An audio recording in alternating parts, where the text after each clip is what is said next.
আজকে যে বিষয়টি নিয়ে আমরা কথা বলবো, আলোচনা করব, এই বিষয়টি এক অর্থে অত্যন্ত মারাত্মক, কিন্তু এই বিষয়টি সম্পর্কে আমরা একেবারেই সচেতন নই। বিষয়টি হচ্ছে শব্দ দূষণ। শব্দ দূষণ মানে পরিবেশের উপরে প্রভাব ফেলা, যে কারণে পরিবেশ বিপর্যস্ত হয়, মানুষের উৎকণ্ঠা বৃদ্ধি পায়, মানুষ সমস্যা আক্রান্ত হয়। বাংলাদেশ সরকারের পরিবেশ অধিদপ্তর এই শব্দ দূষণের মতন সমস্যাটির সমাধানের জন্য চিহ্নিত করে শব্দ দূষণ নিয়ন্ত্রণে অংশীদারিত্ব এবং সমন্বিত কর্মসূচি গ্রহণ করেছে। তারই আওতায় আমাদের আজকের এই অনুষ্ঠান।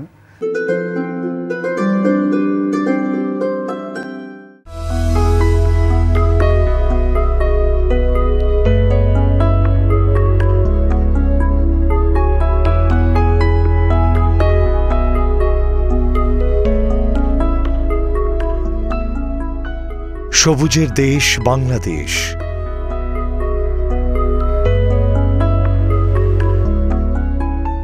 এদেশে রয়েছে সুন্দরবন, চিরসবুজ বন,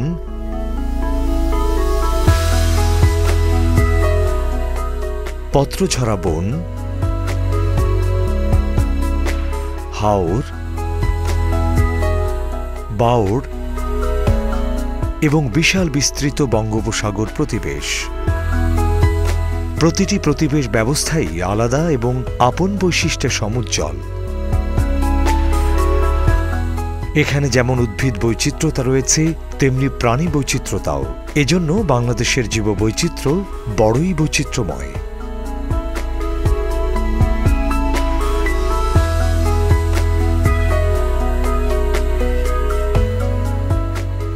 এই বৈচিত্র্যময় জীববৈচিত্র্যের অবিচ্ছেদ্য অংশ বিভিন্ন প্রজাতির মেরুদণ্ডী, অমেরুদণ্ডী প্রাণী।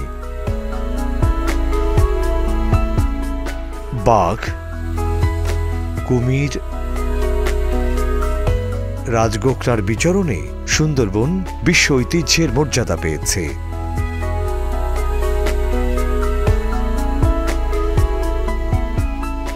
দক্ষিণ পূর্বাঞ্চলের পাহাড়ি চিরসবুজ বন সবার আকর্ষণের কেন্দ্রবিন্দু, কারণ এখানে বিচরণ করে ডাঙার সর্ববৃহৎ প্রাণী হাতি, উল্লুক,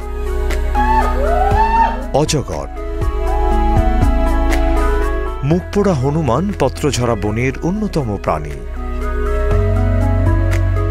হাঙর, তিমির বিচরণে মুখরিত বঙ্গোপসাগর। এখানকার অনেক প্রাণী আমাদের অজানা।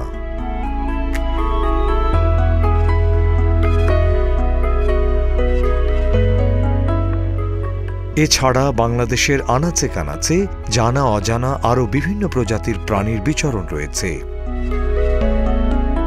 এরা জীববৈচিত্র্যের ধারক ও বাহক। এদের বিচরণেই বাংলাদেশের জীববৈচিত্র্য এতটা সমৃদ্ধ। এরা খাদ্য শৃঙ্খলে গুরুত্বপূর্ণ ভূমিকা রাখে। এছাড়া বীজের বিস্তার, পরাগায়ন ও কীটপতঙ্গ দমনের মাধ্যমে পরিবেশের স্বাভাবিক ভারসাম্য বজায় রাখে। শব্দদূষণ এসব প্রাণীর উপর খুব বেশি মাত্রায় প্রভাব ফেলছে।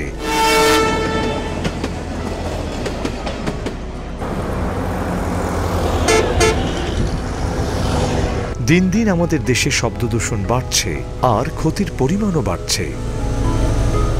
আমাদের দেশের কোনো কোনো সংরক্ষিত এলাকার ভিতর দিয়ে চলে গেছে ট্রেন লাইন কিংবা বাস লাইন।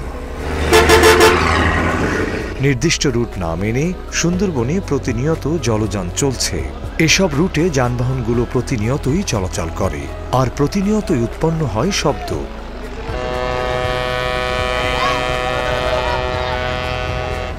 অপরিকল্পিত শিল্পায়নে পত্রঝরা বনের আজ বেহাল দশা।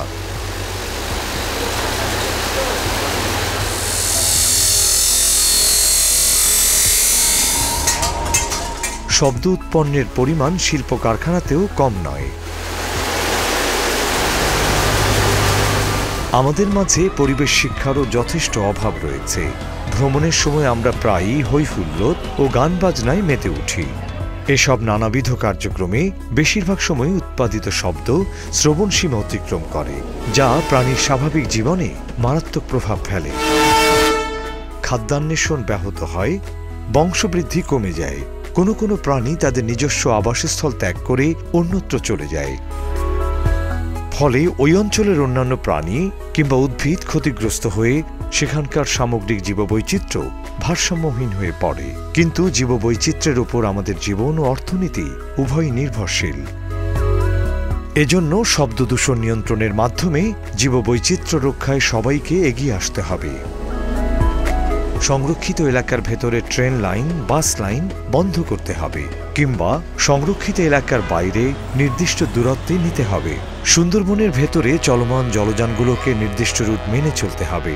যথাযথ আইন মেনে জীববৈচিত্র্য সমৃদ্ধ এলাকার নির্দিষ্ট দূরত্বে শিল্প কারখানা, বন্দর, এয়ারপোর্ট, আবাসিক এলাকা স্থাপনে সরকারকে যথাযথ দায়িত্ব পালন করতে হবে।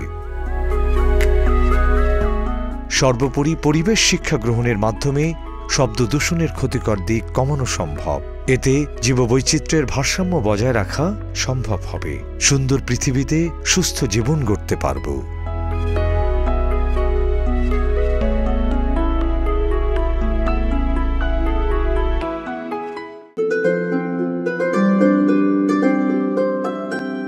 আমাদের প্রত্যেকদিন এদিক দিয়ে স্কুলে যেতে আমাদের বিভিন্ন সমস্যা হয়। এই হর্নের কারণে আমাদের মানসিক ক্ষতি হয়, পর মাথা ব্যথা করে, স্যার কি বলে সেটা বুঝতে পারি না। তারপর ক্লাসের ভিতরে থাকলে মনে হয় যে গাড়ির হর্ন আমাদের মাথায় চলতেছে।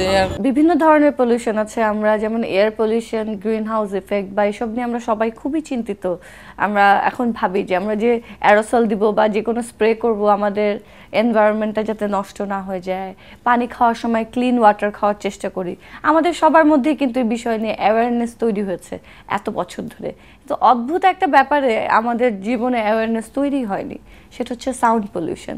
আমাদের ভোর হয় সকালে যে পাখির ডাকে, পাখির গুঞ্জনে, তারপর আজান, প্রত্যেকটা জিনিসই কিন্তু সাউন্ডের উপর নির্ভর করা। সো এই সাউন্ডটা যখন অতিমাত্রায় হয়, সহ্যের বাইরে, তখন সেটা পলিউটেড হয়ে যায় এবং তখন সেটা আমাদের শরীরে নানানভাবে ইফেক্ট করে। সো আমরা চেষ্টা করবো আমাদের সাউন্ডটা কন্ট্রোলে রাখার, এবং আমার ধারণা এটা সবাই বুঝতে পারবো এবং আমরা সবাই কনসিয়াস থাকবো যাতে আমরা নয়েজ ক্রিয়েট না করি। সাউন্ড যাতে সুদিং থাকে, সাউন্ড যাতে আমাদের জন্য হ্যাপিনেস নিয়ে আসে। শব্দ দূষণের কারণে কিভাবে জীববৈচিত্র্য বিপন্ন হয় তা নিয়ে আলোচনা করব। আমাদের আজকের এই অনুষ্ঠানে আমরা কথা বলবো, আমন্ত্রণ জানিয়েছি মারুফ হোসেন। তিনি programme manager, work for a better Bangladesh trust. আমাদের এই অনুষ্ঠানে আরও আছেন মনিরুল খান, তিনি অধ্যাপক প্রাণীবিদ্যা বিভাগ, জাহাঙ্গীরনগর বিশ্ববিদ্যালয়। প্রথমেই আমি মারুফ হোসেনের কাছে জানতে চাইব, শব্দের মাধ্যমেই আমরা পারস্পরিক যোগাযোগ করি, কিন্তু শব্দ কখন দূষণের পর্যায়ে পড়ে, এই ব্যাখ্যাটি কি? এটা আসলে আপনি যেটা বললেন যে যোগাযোগের একটা মাধ্যম। আমরা তো যদি কথা না বলি, শব্দ তৈরি না করি, তাহলে আমাদের হয়তো যোগাযোগই তৈরি হবে না। বা রাস্তাঘাটে যখন আমরা চলাফেরা করছি, তখন যদি আমরা গাড়ির শব্দটা শুনতে না পাই, তাহলে হয়তো চাপা পড়ে প্রাণ হারাতে পারি। তো শব্দটা কিন্তু একটা বিষয় এখানে। পাশাপাশি হলো যে আপনার আরেকটা গুরুত্বপূর্ণ দিক, যে শব্দ যেমন যোগাযোগের মাধ্যম, আবার এটা আমাদের ক্ষতির কারণও হয়ে যেতে পারে। তখনই ক্ষতির কারণ হবে যখন এটা মাত্রা অতিরিক্ত হবে। মাত্রা বলতে কি বোঝো? শব্দ কোন মাত্রায় সহনীয় এবং অসহনীয়, এর বৈজ্ঞানিক এককটি কি? আচ্ছা, এর এককটিকে বলা হচ্ছে ডেসিবেল। ডেসিবেল বলা হচ্ছে। এই মাত্রাটা নির্ধারণ করে দেওয়া হয়েছে, যেমন বিশ্ব স্বাস্থ্য সংস্থা তারা একটা নির্ধারণ করে দিয়েছে যে কোন পর্যন্ত আপনার শব্দের মাত্রাটা এটা সহনীয়, এবং ওইটা কতটুকু অতিক্রম করলে সেটা গিয়ে আপনার ক্ষতির কারণ হয়ে দাঁড়াবে। বিভিন্ন ধরনের ক্ষতি রয়েছে। একটা হলো শ্রবণ শক্তি হারাতে পারে মানুষ, তারপরে আপনার 12 রকমের পরিবেশ দূষণ রয়েছে, এবং সেগুলো থেকে প্রায় 30 রকম কঠিন রোগ তৈরি হচ্ছে মানুষের। তার মধ্যে হৃদরোগ থেকে শুরু করে স্ট্রোক, নানা ধরনের রোগ হচ্ছে, এবং এগুলোর জন্য অন্যতম দায়ী হচ্ছে এই শব্দ দূষণ। তো এই শব্দ দূষণ এখন যারা ধরুন বধির, তাদের জন্য কিন্তু কোনো বিষয় হবে না, তারা তো শুনতেই পায় না। কিন্তু যারা আমরা শুনতে পাচ্ছি তাদের জন্য কিন্তু এটা খুবই মারাত্মক। নানা কিছু থেকে কিন্তু আমাদের শব্দ তৈরি হচ্ছে। আমরা হয়তো ডেসিবেল দিয়ে বুঝবো না, কিন্তু আমরা কি দিয়ে বুঝবো? আমরা বুঝবো যে গাড়ির হর্ন যখন এক নাগারে বাজানো হচ্ছে সেখানে আমরা শব্দ দূষণ তৈরি করছি। আমরা বুঝবো কিভাবে যখন নির্মাণ কাজ হচ্ছে, পাইলিংয়ের কাজ চলছে, ইট ভাঙা হচ্ছে, যখন প্রচণ্ড শব্দে কারোর যোগাযোগ তৈরি হচ্ছে না কারোর সঙ্গে কারো, শব্দ দূষণ করছে তারা অবহিত নয় যে মাত্রাটি কি, সেজন্য সমস্যাটিকে চিহ্নিত করার কোনো উপায় আছে কি? অবশ্যই চিহ্নিত করার উপায় রয়েছে। জি, এটা শব্দের মাত্রা পরিমাপ করার জন্য সাউন্ড মিটার রয়েছে, যেটা দিয়ে আমরা বুঝতে পারি যে এইখানে যে শব্দটা উৎপন্ন হচ্ছে এটার মাত্রাটা কি, এটা আমরা মেপে বলতেই পারি, আমরা দেখতেই পারি। আমরা এখন মনির সাহেব যে শব্দ দূষণজনিত কারণে কিভাবে ইকোসিস্টেম এবং জীববৈচিত্র্য বিপন্ন হচ্ছে। জি, ধন্যবাদ আপনাকে। আসলে এই বিষয়টি নিয়ে আমরা বোধহয় খুব একটা মাথা ঘামাই না, অর্থাৎ রাসায়নিক দূষণটাকে আমরা যেভাবে গুরুত্ব দেই, শব্দ দূষণটা কোনো কারণে হয়তো আমরা সেই অর্থে গুরুত্ব দেই না, কিন্তু এর যে ক্ষতিকর প্রভাব সেটি কিন্তু রাসায়নিক দূষণের থেকে কোনো অর্থেই কম নয়। প্রথমত হচ্ছে যে আমরা যদি প্রাণীকুলের কথা চিন্তা করি, মানুষ ব্যতীত অন্যান্য যেসব প্রাণীকুল আছে তাদের যে স্বাস্থ্যগত ঝুঁকি সেটি কিন্তু অনেকাংশেই মানুষের যে ধরনের স্বাস্থ্যগত ঝুঁকি সেই একই রকমের হয়। যেমন ধরুন একটি বনাঞ্চল বা একটি রক্ষিত এলাকা, সেখান দিয়েই হয়তো একটি রাস্তা গিয়েছে বা রেল লাইন গিয়েছে, আমরা যদি লাওয়াছড়ার কথা চিন্তা করি, অথবা সুন্দরবনের কথা যদি চিন্তা করি, নিবিড় বন, তার ভেতর দিয়ে বড় বড় জাহাজ সশব্দে যাচ্ছে। তো এই যে শব্দ তৈরি হচ্ছে মাত্রাতিরিক্ত, এই শব্দ কিন্তু বন্য প্রাণী তথা সব প্রাণীকুলকেই মানুষের যেরকম স্বাস্থ্যগত ঝুঁকি ঠিক একই ধরনের স্বাস্থ্যগত ঝুঁকির কারণ হয়ে দাঁড়াচ্ছে। যেমন ধরুন এই অতিরিক্ত শব্দের কারণে প্রাণীরা কিন্তু ঠিকমতো বিশ্রাম নিতে পারে না, এবং যখন একটি প্রাণী ঠিকমতো বিশ্রাম নিতে পারবে না তখনই কিন্তু তার যে রক্তচাপ সেটি স্বাভাবিকের চেয়ে বেড়ে যাবে, এবং তার যে প্রজনন সেই প্রজনন কিন্তু ব্যাহত হবে। এর একটি প্রধান কারণ হচ্ছে যে প্রাণী কিন্তু আমরা যেরকম প্রত্যেকটা কথার একটা অর্থ আছে, প্রাণীদের ক্ষেত্রে কিন্তু সেরকম নয়। যেমন ধরুন একটি পাখি, সে গান গায়, গান গেয়ে তার সঙ্গী বা সঙ্গিনীকে সে আকৃষ্ট করে। এখন সে গান গাইছে, তার মধ্যে আপনি গাড়ির শব্দ এসে ইন্টারফেয়ার করলো, তাহলে এই যে দুটো পাখি তাদের নিজেদের মধ্যে ভাবের একটি বিনিময় হবে, তারা একজন আরেকজনের কাছে আসবে। বা একটি উল্লুক সে অনেক জোরে ডেকে উঠে আরেকটি উল্লুকের সাথে যোগাযোগ করবে, এই যে পুরো প্রক্রিয়াটি, তার যে আচরণগত স্বাভাবিক প্রক্রিয়া, এই পুরো প্রক্রিয়া কিন্তু শব্দের মাধ্যমে ব্যাহত হয়। এবং আমি বিশেষভাবে ধন্যবাদ জানাচ্ছি যে আপনারা এই বিষয়টি আলোচনায় এনেছেন, কারণ আমরা এই বিষয়গুলো নিয়ে কথা বলতে চাই, কিন্তু এই বিষয়গুলো কেন যেন খুব একটা গুরুত্ব পায় না। জীববৈচিত্র্য ব্যাহত হলে পুরো দেশটির ছন্দগতভাবে কিন্তু বিন্যাস নষ্ট হয়ে যায়। কাজে খুব গুরুত্বপূর্ণ বিষয়ের দিকে আমরা আরও ডিটেলস আলোচনা যাব। আপনার কাছে আরেকটি বিষয় জানতে আমাদের আগ্রহ, সেটি হচ্ছে যে শব্দ দূষণজনিত কারণে মানুষের মানসিক সমস্যা বৃদ্ধি পেয়েছে, মেজাজ খিটখিটে হয়ে গেছে, কর্মে মনোসংযোগ করতে পারছে না। শব্দ দূষণ হচ্ছে একটি নীরব ঘাতক। আমরা কি ঘাতকের কাছে আত্মসমর্পণ করব, না কীভাবে নিজেদেরকে মুক্ত করতে পারি? ধন্যবাদ। একটা হলো এটা আসলে রাষ্ট্রীয় পর্যায় থেকে করণীয় রয়েছে অনেক কিছুই, এবং ব্যক্তিগত পর্যায় থেকে অনেক কিছুই করা যায়, এবং সামাজিকভাবে করা যায়। তো এটা আমাদের আসলে যত দ্রুত সম্ভব এটা সবাই মিলে ঐক্যবদ্ধভাবে যদি আমরা কাজ করতে পারি, কারণ এটা স্যারও বলেছেন যে এটা কী ধরনের প্রভাব ফেলছে। এটা একটা প্রবাদ যেমন রয়েছে যে নিজের পায়ে নিজে কুড়াল মারা, একটা কথা, কিন্তু এটা আমরা শব্দ দূষণ এমন যে প্রতিনিয়ত আমরা আমাদের কানে কুঠারাঘাত করে যাচ্ছি। এবং এইটা দিয়ে যে এর ইম্প্যাক্টটা আপনারা যদি দেখেন যে রাতে যে লোকটা ঘুমাতে পারে না ঠিকমতো, হয়তো তার বাসার পাশেই কনস্ট্রাকশনের কাজ চলছে, তার ঠিকমতো বিশ্রামটা না হওয়ার কারণে সে কিন্তু কোনো একটা সৃজনশীল কাজের সঙ্গে যুক্ত হতে পারবে না, বা পরের দিন সে তার যে পরিশ্রমটা করার কথা সেটা সে করতে পারবে না।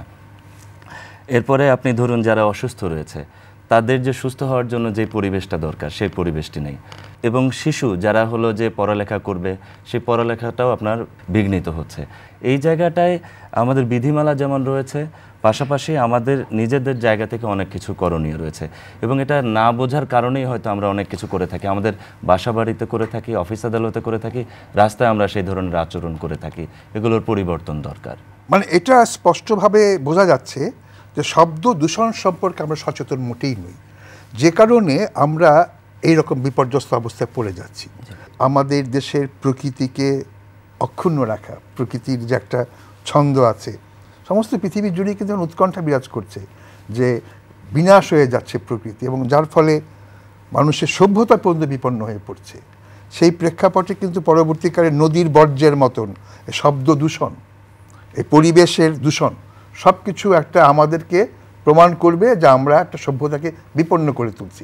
এই অ্যাওয়ারনেসটা কীভাবে বাড়ানো যেতে পারে? সাধারণ মানুষ কিন্তু এই বিষয়টাতে খুব বেশি জানে না, এবং যদি জীববৈচিত্র্যের দৃষ্টিকোণ থেকে দেখি, আমি খুব সাম্প্রতিক একটি গবেষণার কথা বলবো। যুক্তরাষ্ট্রে একটি গবেষণা হয়েছে পাখির উপর শব্দের প্রভাব, এই যে শব্দ দূষণ নিয়ে আমরা কথা বলছি, এবং সেখানে বিজ্ঞানীরা দেখেছেন যে এই শব্দ দূষণের কারণে কিন্তু জীববৈচিত্র্য ক্ষতিগ্রস্ত হচ্ছে সরাসরিভাবে।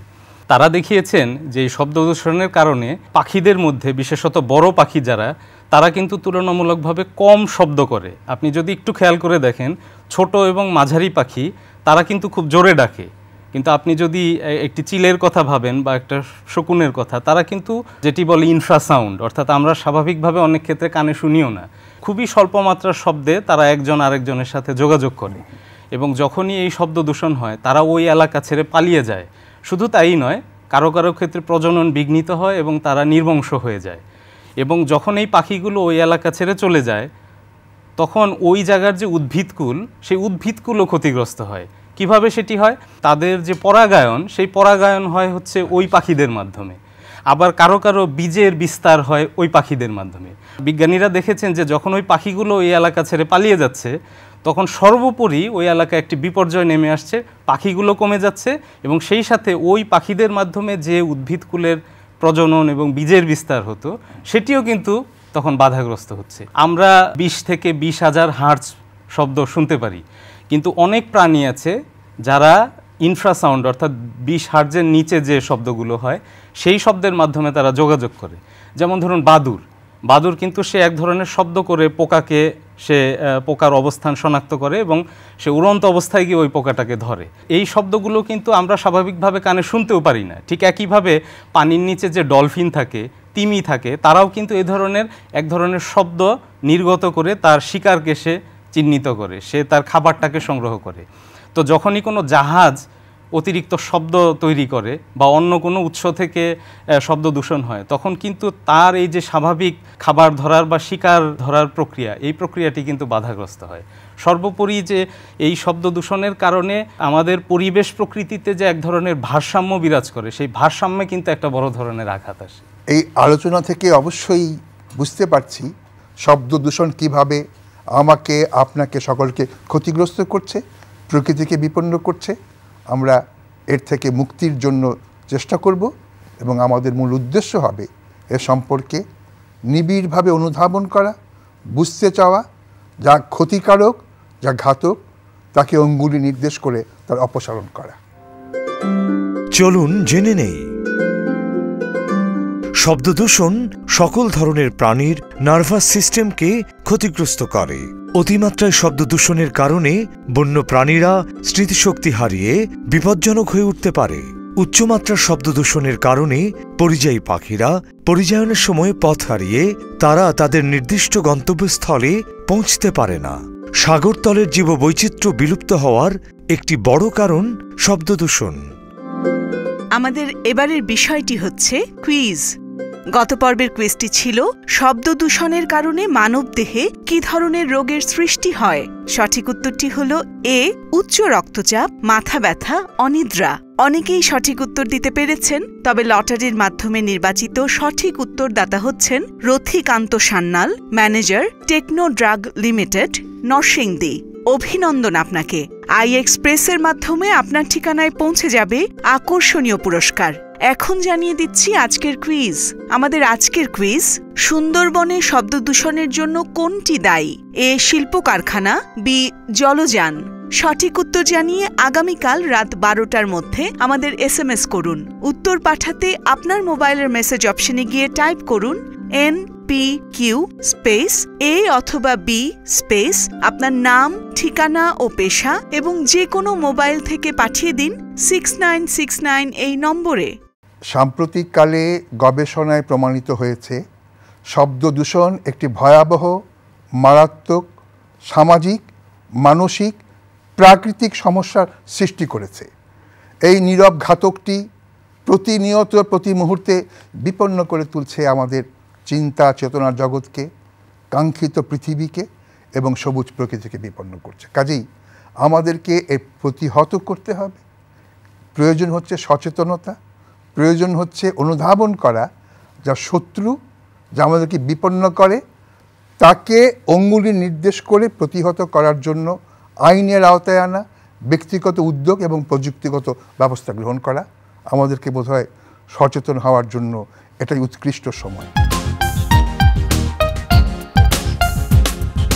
শব্দ ছিল, শব্দ আছে, থাকবেও চিরদিন। শব্দ নিয়ে সুখের ভুবন হোক না ভাবনাহীন। এসো বন্ধ করি শব্দ দূষণ শিল্প কারখানায়, অযথা হর্ন বাজাবো না গাড়ি চালনায়। শব্দ দূষণ আইন মেনে হবে নির্মাণ কাজ, নীরব ঘাতক রুখতে হবে এই তো অঙ্গীকার। শব্দ দূষণ রুখতে হবে এই তো অঙ্গীকার, নীরব ঘাতক রুখতে হবে এই তো অঙ্গীকার।